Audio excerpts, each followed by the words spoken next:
It's not so much being rejected by a major client, but just dealing with adversity.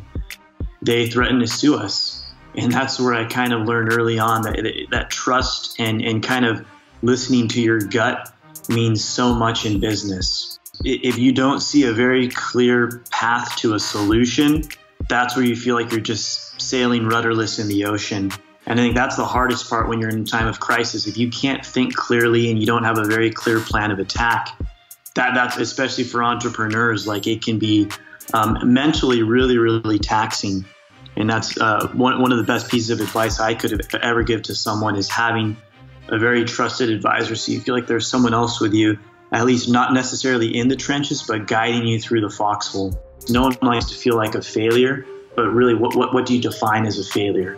And I think that kind of led me to a bigger conversation that I still struggle with from time to time, but ultimately you are not your business. To answer your question, it made me realize the power of just making a decision. Sometimes we waffle and we sit on things so long. And I think that's what I realized, like, wow, once we settled, once the decision was made, I felt my headspace cleared up so much, like within 24 hours. And yeah, it's never fun to part with a little bit of money, but just making a decision so I could say, yeah, now I no longer feel stuck in quicksand. That's the biggest thing. It's what I realized what separates the great entrepreneurs from others is not just a sense of resilience, but they always take action. Even if it's a baby step, you're always better off taking a baby step than just sitting still. Yeah, I mean, we're only humans, so being told no it's never fun for anyone. For some people, I know that they kind of, supposedly they thrive off that. I don't necessarily believe that, but for me, I know that there's always a takeaway. A person's success is usually, it can be measured by the amount and the number of uncomfortable conversations they're willing to have. Mm-hmm. And so whether that's, trying to get through a no, trying to talk to an employee or partner who might be really, really troublesome. And it's amazing in life how many times we just withhold and we need to have an uncomfortable conversation that feels like your skin's going to be crawling, but how much you learn and grow from that. And so for me, whether it's some kind of a no or a rejection, a troublesome employee, an outside partner, a supplier, it's like, let's just get on the phone. Don't go through the email back and forth. Like, let's talk face to face. And you will learn so much more. And that's what makes some of the best salespeople awesome. It's that they have so many of these conversations where they know how to break through brick walls. And you learn so much more as opposed to just withholding.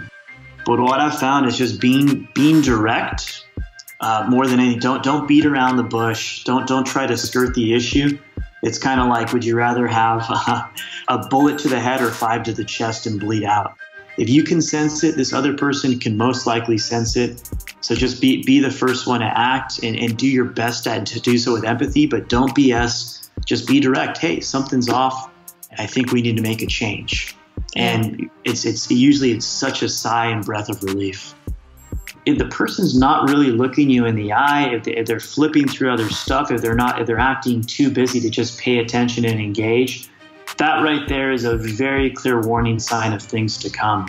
I waited a year to make a change. And that year, I would say conservatively, not just lost revenue, profit, my time, stress.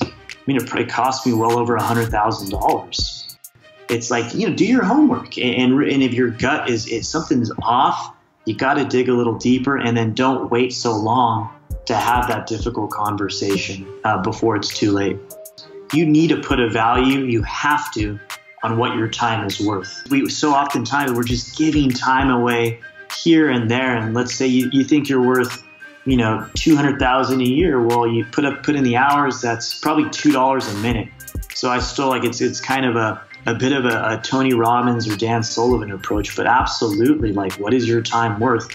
Add the hassle factor, add the energy factor, and you're shocked as to how all these little things can really take away from that.